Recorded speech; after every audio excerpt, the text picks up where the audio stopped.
초미세먼지 고농도 발생일이 12월부터 3월까지 집중돼 있습니다.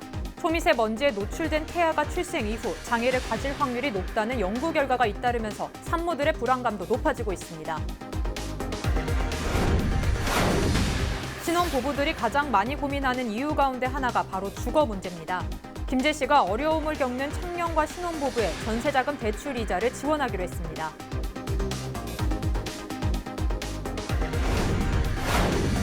전라북도 의회는 전라북도가 요청한 내년도 예산 가운데 29억 원을 삭감했습니다. 일자리 사업과 저출산 사업, 미세먼지 악취 사업 등 주요 예산은 원안 가결했습니다. 고창군이 동학농민혁명 성지화 사업에 국가 예산 2억 원을 확보했습니다. 무장기포지와 전봉준 장군 생가터를 기념공원으로 조성할 계획입니다.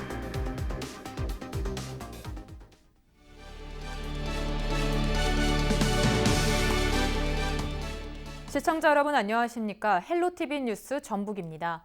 첫 소식입니다. 겨울철로 접어들면서 잠잠했던 미세먼지가 다시 기승을 부리고 있습니다. 최근에는 4만3이라는 신조어까지 생길 정도인데요.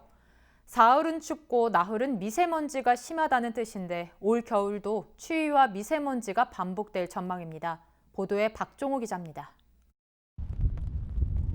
지난 11일 오후 3시부터 목포와 강진 등 서부권 12개 시군에 초미세먼지 주의보가 내려졌습니다.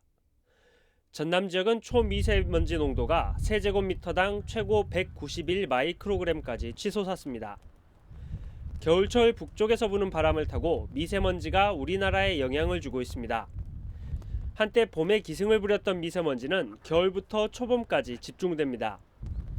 지난해 전남 지역에 발생한 평균 미세먼지는 봄 49 마이크로그램, 겨울 39 마이크로그램, 가을 36 마이크로그램, 여름 29 마이크로그램 수준으로 집계됐습니다. 또 같은 기간 발생한 평균 초미세먼지도 겨울과 봄에 몰렸습니다. 지난해 미세먼지주의보는 모두 11번 발령됐고 최대 10일 동안 지속됐습니다. 초미세먼지주의보도 12일 동안 내려졌습니다. 중국에서 많은 양이 넘어오는 것은 사실이고요. 그렇더라도 우리 국내 배출량을 관리를 잘한다면 충분히 이 기저를 더 낮출 수 있기 때문에 고농도 사례가 훨씬 줄어들지 않을까 이런 생각하고 있습니다. 개인들이 특히 겨울철에 난방이 시작되고 하는 이런 화석연료를 태우는 이제 가스나 유류나 이런 것들을 해서 난방을 할 때 나오는 배출이 많다고 이렇게 알려져 있습니다. 중국에서 만들어진 미세먼지 등이 바람을 타고 우리나라로 오면서 더 큰 영향을 끼치고 있습니다. 올겨울도 미세먼지가 나아지면 추위가 찾아오고 추위가 잦아들면 미세먼지가 발생하는 현상이 계속될 전망입니다. 헬로티비 뉴스 박종호입니다.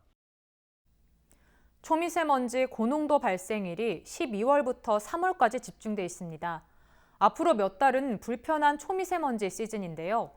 초미세먼지에 노출된 태아가 출생 이후 장애를 가질 확률이 높다는 연구 결과가 잇따르면서 산모들의 불안감도 높아지고 있습니다. 초미세먼지를 예방하기 위해 주의할 점과 피해 예방안을 김남우 기자가 취재했습니다. 봄철에 기승을 부리는 황사와 달리 초미세먼지는 겨울철에도 빈번하게 발생하고 있습니다. 초미세먼지 고농도 발생일은 겨울철에 더 많은 것으로 파악되고 있습니다. 또 최근 전북대학교 연구팀이 초미세먼지에 노출된 임신 생지에서 태어난 자손 생지가 골수 증식성 장애를 가질 확률이 36%에 달한다는 결과를 발표하면서 산모들의 불안감도 높아지고 있습니다. 초미세먼지는 임신했었을 때 임산부한테도 그렇게 통해서 태아한테까지 간다고 들었었던 적이 있어서 제가 임신했을 때도 이제 저뿐만 아니라 태아한테까지 그런 유해물질이 가지 않기 위해서 저 역시 이제 그런 수치를 보고 외출 빈도수를 많이 결정 지을 수밖에 없었고 이제 아기가 출산을 앞두고 나서는 이런 미세먼지가 아무래도 많이 걱정이 되니까 그런 가전제품들을 아무래도 살 수밖에 없게 되더라고요. 세계보건기구 WHO는 입자의 지름이 2.5 마이크로미터 이하인 초미세먼지를 1급 발암물질로 지정했습니다. 특히 어린이와 임산부, 노인 등 면역력이 떨어지는 취약계층에 치명적이라고 밝혀 피해 최소화를 위한 노력이 필요합니다. 산모가 미세먼지에 노출되면 호흡을 통해 태반을 경유하면서 혈류 장애와 저산소증을 유발하는 것으로 알려졌습니다. 임산부들은 임산부의 폐를 통해서 태반으로 초미세먼지가 갈 수가 있기 때문에 특히 주의해야 될 것 같습니다. 부득이 외출을 할 때에는 이 미세먼지를 차단할 수 있는 마스크를 착용하시거나 모자나 안경 등을 쓰시는 것이 좋겠고요. 그다음에 외출 후에는 샤워나 양치나 가글을 통해서 미세먼지를 닦아내는 게 좋을 것 같습니다. 지난 2012년 전 세계 사망자 수의 8분의 1인 700만 명이 대기 오염 노출로 인해 사망한 것으로 추산되는 상황. 대기 오염이 현재 가장 큰 환경 건강 위험 요소임을 확인시켜주고 있습니다. 초미세먼지는 계절에 상관없이 불규칙적으로 발생하기 때문에 임산부들의 경우 피해를 예방하기 위해 마스크를 착용하는 등 각별한 주의가 필요합니다. 헬로티비 뉴스 김나호입니다. 최근 며칠 새 미세먼지가 기승을 부리면서 뿌연 하늘이 계속됐죠. 특히 건조한 겨울철은 미세먼지가 자주 발생하기 때문에 호흡기 건강 관리에 각별히 신경 써야 하는 시기인데요. 반갑지 않은 미세먼지의 습격에 행정당국은 어떻게 대응하고 있는지 고정민 기자가 알아봤습니다. 도심이 장막에 갇힌 듯 뿌옇게 변했습니다. 하늘도 푸른색을 잃은 채 잿빛으로 물들었습니다. 최근 서부권을 중심으로 미세먼지 주의보가 발령되면서 거리엔 마스크를 착용한 시민들이 부쩍 늘었습니다. 미세먼지 많은 날에는 이제 외출 많이 자제하고요. 이제 외출을 할 경우에는 마스크 쓰기도 하고. 많이 낀 날은 안개가 꽉 낀 것 정도로 껴요. 그래서 그것 때문에 그런가 노인들은 숨쉬기도 곤란하고. 우리나라에서 미세먼지 농도가 가장 높게 나타나는 시기는 12월에서 3월까지. 겨울철 난방 수요와 석탄 발전량이 늘면서 미세먼지가 기승을 부리고 있습니다. 게다가 중국에서 발생한 고농도 미세먼지도 편서풍을 타고 한반도에 추가로 유입돼 악순환이 반복되고 있습니다. 겨울철에 유독 심해지는 미세먼지의 습격에 정부와 지자체도 비상 대응에 나섰습니다. 정부는 일단 미세먼지 비상저감 조치를 발령하고 석탄발전소 12곳의 가동을 제한했습니다. 지자체도 정부 방침에 발맞춰 주의보를 발령하고 비상저감 조치에 들어갔습니다. 우선 공공부문에선 2부제 차량 단속은 물론 공사장에서 비산먼지가 날리지 않도록 점검을 벌이고 있습니다.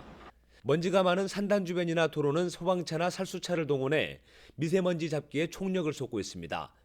특히 올해 들어 여수산단에서 불거진 오염물질의 측정값 조작 사태로 내년 봄부터는 굴뚝 자동 측정기 결과도 실시간으로 공개될 예정입니다. 이 비상저감 조치가 내려지면 이제 이행을 강화하기 위해서 지도 단속을 강화한다거나 또 도로 청소 같은 것을 독려하는 그런 활동들을 하고 있고요. 동시에 홍보나 이런 소통을 강화를 해서 특히 취약계층들의 피해가 없도록 노력하고 있습니다. 미세먼지가 사회 문제로 떠오르면서 각종 대책을 쏟아내고 규제를 강화하고 있는 정부와 지자체. 다만 중국발 미세먼지에 대응할 수 있는 뚜렷한 방안이 없어 지금의 대책은 한계가 있다는 지적도 나오고 있습니다. 헬로티비 뉴스 고정민입니다. 찬바람과 함께 미세먼지가 찾아왔습니다. 미세먼지 예보를 확인하는 것이 우리 일상이 됐다 해도 과언이 아닌데요. 우리의 건강과 생명을 위협하는 미세먼지는 공포라고 불릴 정도로 걱정이 크지만 그동안 미세먼지에 대한 실효성 있는 대책들은 없어 여전히 불안하죠. 특히나 미세먼지는 호흡기의 깊은 부분을 통과하고 혈관까지 이동해 심혈관 계통의 질환에도 연관성이 있다는 연구 결과도 나오고 있습니다. 최근엔 국내 요인과 함께 중국발 미세먼지 등 국외 요인까지 아우르는 체계적인 미세먼지 저감 계획들을 세우고 실천하는 것이 중요할 텐데요.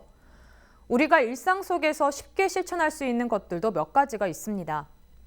미세먼지가 나쁜 날에도 하루 3번 10분씩 환기하기입니다. 공기청정기나 환기 시스템의 필터를 정기 점검하는 겁니다. 또 미세먼지 나쁜 날 격렬한 운동은 자제하는 겁니다. 또한 환경부에서도 2040년까지 초미세먼지 10마이크로그램으로 낮추고 전기나 수소차 판매율을 높이고 탈내 연기관차, 탈석탄 등을 추진한다고 합니다.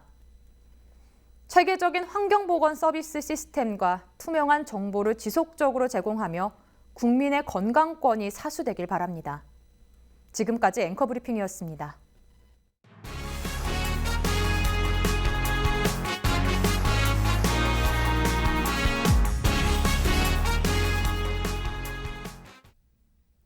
결혼하고 싶어도 못하는 청년들이 있고 신혼부부들이 가장 많이 고민하는 이유 가운데 하나가 바로 주거 문제입니다. 이처럼 어려움을 겪는 청년과 신혼부부의 전세자금 대출 이자를 지원하기로 한 지자체가 있습니다. 1년에 최대 200만 원까지 뒷받침하는데 적지 않은 도움이 될 것으로 기대됩니다. 정명기 기자의 보도입니다. 올 초 은행에서 1억 넘게 전세자금을 빌려 집을 마련한 A씨. 그렇지만 매달 들어가는 이자는 갈수록 부담입니다. 아무리 금액적으로 봤을 때 50만 원 조금 넘지만 이게 생계비가 또 만만치 않다 보니까 다른 부업을 찾아야 될 상황이기 때문에 비혼이라는 말이 생겨날 정도로 집 문제는 걸림돌입니다. 신혼부부의 큰 고민 가운데 하나도 주택자금 문제입니다. 한국보건사회연구원 자료를 보면 2014년에서 2018년 사이 결혼한 청년 부부의 절반이 신혼집을 마련하기 위해 대출받은 것으로 나타났습니다. 김재 씨는 전세자금을 빌려 어려움을 겪는 젊은이나 신혼부부를 대상으로 이자를 지원합니다. 20살에서 39살까지 청년과 혼인 신고한 지 7년이 안 된 신혼부부가 해당합니다. 한 해 동안 최대 200만 원까지 7년 동안 대신 내줍니다. 가계의 소득이 기준 중위소득 180% 이하면 신청할 수 있습니다. 도내에서 청년 및 신혼부부를 대상으로 사업을 추진하고 있는 시군은 김제 씨가 유일하고 타 시군에 비교할 때 기준을 대폭 완화하여 지원할 계획입니다. 다만 자기 소유의 집이 없어야 하고 기초생활보장수급자와 공공임대주택 입주자는 제외했습니다. 앞서 인구정책 지원과 관련해 법적 근거를 마련한 김재 씨는 파격적인 지원책을 잇따라 내놓고 있습니다. 청년 주택수당 및 결혼 축하금 지급 등 청년이 살고 싶고 청년이 돌아오는 도시로 성장하기 위한 다양한 시책을 추진하고 있습니다. 올해는 이달 말까지 지원금을 주고 내년부터는 2억 원의 예산이 많게는 500여 명에게 돌아갈 것으로 전망됩니다. 헬로티비 뉴스 정명기입니다. 지방의회에서 최근 내년도 예산 검토와 승인 작업이 한창 진행되고 있는데요. 전라북도의회는 전라북도가 요청한 내년도 예산 가운데 29억 원을 삭감했습니다. 전라북도의회 예산결산특별위원회는 전북도 예산은 29억 5천만 원을 삭감한 7조 8,200억 원, 전북교육청 예산은 32억 원을 감액한 3조 5,300억 원을 각각 의결했다고 밝혔습니다. 예결위는 전북도가 제출한 가축분뇨 공공처리시설 설치 지원비와 축산물 소비 촉진 행사 지원비 등 34건의 예산을 삭감했습니다. 일자리 사업과 저출산 사업, 미세먼지 악취 사업, 새만금 방조제 개통 10주년 행사, 잼버리 대회 예산 등 주요 예산은 원안 가결했습니다. 동학 조직인 포를 중심으로 봉기한 무장기포지는 고창에 있습니다. 무장에서 선포한 포고문엔 동학농민군이 기포한 이유와 목적 등을 분명히 제시해 동학농민혁명 연구에 귀중한 자료가 되고 있는데요. 고창군은 동학농민혁명 성지화 사업에 내년 국가예산 2억 원을 확보했다고 밝혔습니다. 고창군은 무장기포지와 전봉중 장군 생가터를 기념공원으로 조성할 계획입니다. 동학교육관과 체험장 등도 마련해 역사교육과 체험의 장으로 활용할 예정입니다. 고창군은 앞으로 무장기포지를 국가사적으로 지정하고 정봉준 장군 생가터 등을 문화재로 등재한다는 방침입니다.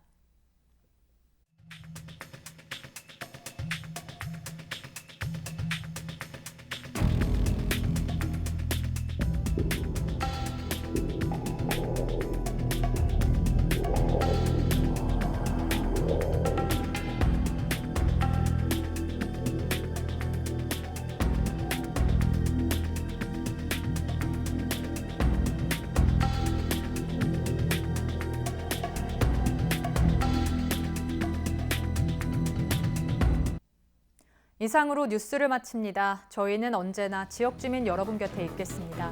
고맙습니다.